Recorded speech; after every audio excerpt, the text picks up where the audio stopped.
Kur Këshilli Gjyqësor i Kosovës kishte llogaritur të hyrat e gjykatës themelore të Prizrenit, Dega në Suarek kishte zbuluar se mungonin rreth 12.000 euro.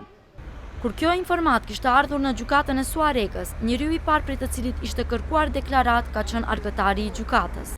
Nuredin Abazi, mbikëqyrës i gjykatës themelore Dega në Suarek, i tha gazetës Jeta në Kosovë se arkëtari i dyshuar në një farë forme e ka pranuar fajsin.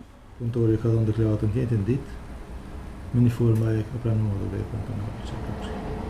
Është fjala për mjetet e IMTA, të cilat paguhen në gjykatë nga qytetarët në 5 herë, dhe supozohet se ato mjete nuk i ka dërguar në Këshillin Gjyqësor të Kosovës.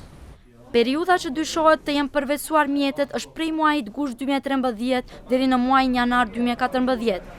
Sipas kërkesës së prokurorisë së Prizrenit, arkëtari dyshohet për keqpërdorim të pozitës zyrtare dhe i njëjti është ndaluar të martën për 48 orë me urdhër të prokurorit.